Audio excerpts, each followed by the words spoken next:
Assalamu alaikum. I welcome you all in this amazing class where we are going to discuss about do did does. আমি আরিফুল আহমেদ আজকের এই English ক্লাসে আমরা শিখব do did does এর ব্যবহার। প্রথমে জানবো এই ডু ডিড ডাজ কোথায় ব্যবহার হয়।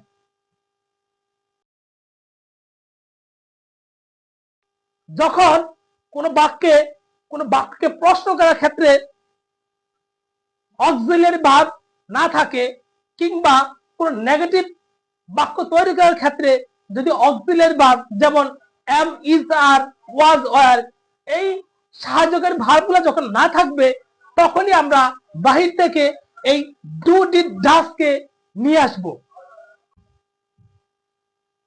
চলুন তাহলে কয়েকটি প্যাটার্নের মাধ্যমে আমরা এই ডু ডিড ডাজ এর ব্যবহার শিখি। একটি স্টেটমেন্ট বাক্য দেওয়া আছে যেটা আমরা নরমাল কিংবা সিম্পল বাক্য হিসেবে জানি, যেমন আই লাভ ফুটবল, আমি ফুটবল পছন্দ করি। এখন আই লাভ ফুটবল এটাকে যদি আমরা পজিটিভ কোশ্চেন করি কিংবা এটাকে যদি আমরা নেগেটিভ কোশ্চেন করি তাহলে কিভাবে হবে? তবে প্রথমে আমাদেরকে একটি পজিটিভ কোশ্চেনের যে একটি স্ট্রাকচার সেটা জেনে নিতে হবে। পজিটিভ কোশ্চেনের স্ট্রাকচার হচ্ছে প্রথমে অক্সিলিয়ারি ভার্ব নিয়ে আসতে হবে, অক্সিলিয়ারি বা সাহায্যকারী ভার্ব, তারপরে সাবজেক্ট, তারপরে ভার্ব, ভার্বের পরে তারপরে অবজেক্ট। এখন এই যে আই লাভ ফুটবল এই বাক্যে কিন্তু কোনো অক্সিলিয়ারি ভার্ব নেই। এখন তাহলে আমাদেরকে কি করতে হবে? অক্সিলিয়ারি ভার্ব বলতে am, is, are, was, were এটা দিয়ে কোনো সাহায্যকারী ভার্ব এখানে নেই।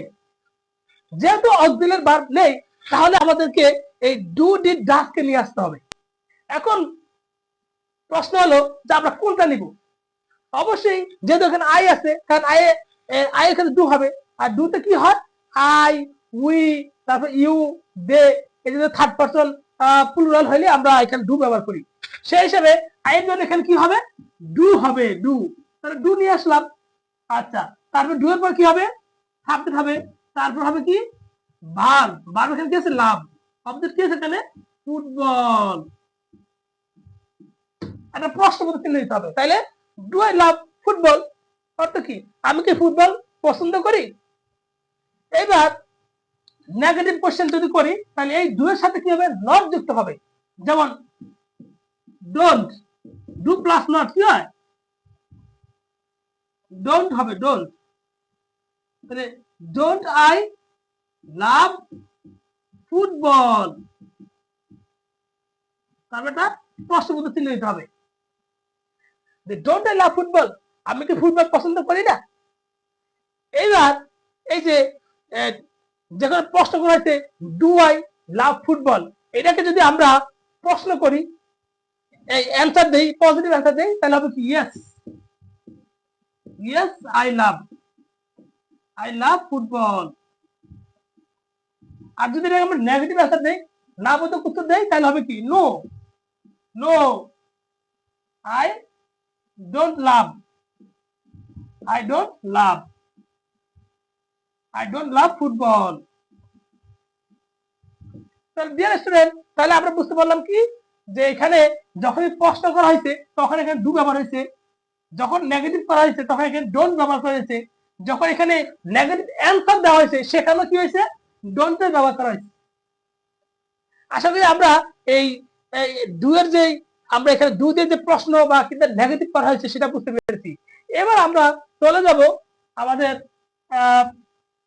ডাজ এর ব্যবহার। ডাজ দিয়ে আমরা একটি প্রশ্ন করব, কিভাবে এই ডাজ দিয়ে প্রশ্ন করা হয় সেটা আমরা এখন শিখব। যেমন রাফি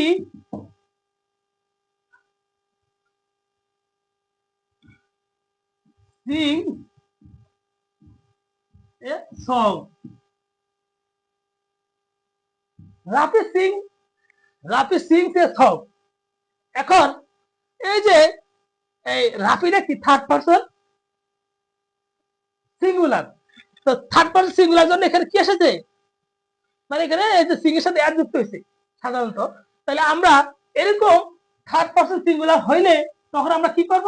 তখন প্রশ্ন করার ক্ষেত্রে আমরা বলছিলাম যে তখন কি আসবে, ডাজ চলেছে, ডাজ। যেমন এখানে তাহলে প্রথম কি আসবে, ডাজ আসবে, ডাজ, ডাজ লিখলাম। এরপরে সাবজেক্ট আছে রাফি, তাহলে does Rafi Singh a song, sing a song. এখন এটাকে যদি আমরা নেগেটিভ করি তাহলে কি হবে, তাহলে ডাজের সাথে নট যুক্ত হবে, তাহলে doesn't, doesn't Rafi Singh a song, sing a song. এখানে কিন্তু প্রশ্ন চিহ্ন, যেহেতু প্রশ্ন করা হয়েছে তাহলে কোশ্চেন চিহ্ন দিতে হবে। আবার এগুলাকে যখন আমরা এই পজিটিভ অ্যান্সার দেই তখন কি হবে, yes, yes Rafi Singh a song, sing a song. তাহলে আর যদি এটাকে নেগেটিভ কোশ্চেন করি তাহলে হবে কি, নো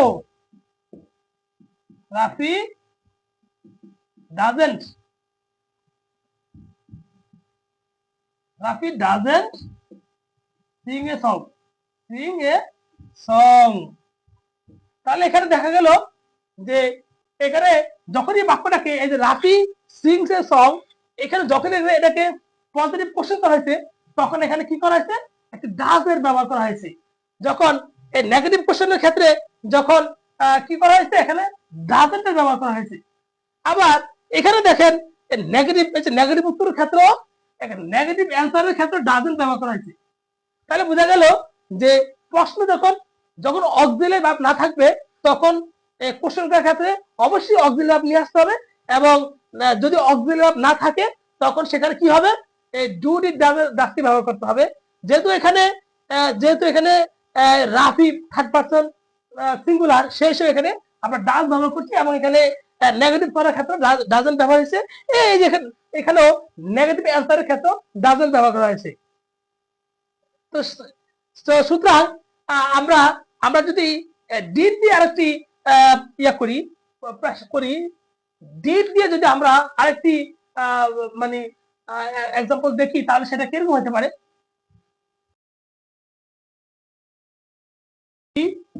he walked,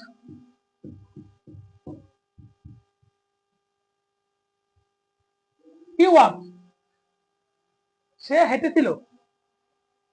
এখন এখন এটাকে যদি আমরা কোশ্চেন করি তাহলে এখানে যেহেতু এখানে কোশ্চেন করলে যেহেতু এটা পাস্ট ফর্মে আছে, এটা আছে পাস্ট ফর্মে আছে, তাহলে কোশ্চেন ক্ষেত্রে বলছিলাম কি যে পাস্ট ফর্ম যখন থাকবে তখন আমরা কি নিয়ে আসবো, ডিড কে নিয়ে আসবো। যেমন এখানে তাহলে আমরা কোশ্চেন ক্ষেত্রে প্রথমে কি আসবো, অক্সিলারি ভার্ব হিসেবে ডিড নিয়ে আসবো, ডিড, ডিড এর পর সাবজেক্ট হি আছে, হি নিয়ে যাবো। তারপর এখানে কি আছে, walk, WALK, walk, did he walk. হ্যাঁ, এখন ডিড হি ওয়াক, তাহলে আর এই যে সামনের ভার্বের পাস্ট ফর্মে যে ইডি সেটা আর থাকবে না, সেটা ভার্বের প্রেজেন্ট ফর্ম হয়ে যাবে। তখন ডিড হি ওয়াক, সে কি হেঁটেছিল। এখন এটাকে যদি আমরা নেগেটিভ করি তাহলে হবে কি, ডিডেন্ট, ডিডেন্ট হি ওয়াক, সে কি হেঁটেছিল না। এখন এটাকে যদি আমরা উত্তর দেই, পজিটিভ অ্যান্সার দেই তাহলে হবে yes, yes he walked, he walked। আর এটাকে যদি আমরা নেগেটিভ অ্যান্সার দেই তাহলে কি হবে, no he didn't, he didn't walk, no he didn't walk, সে হেঁটেছিল না। তো সো এভাবে আমরা হাজারো প্র্যাকটিসের মাধ্যমে আমরা এই দুটি ডাজের ব্যবহার শিখতে পারি। তো আশা করি নেক্সটে আরো ভালো ভালো ভিডিও নিয়ে আসবো। Thank you very much.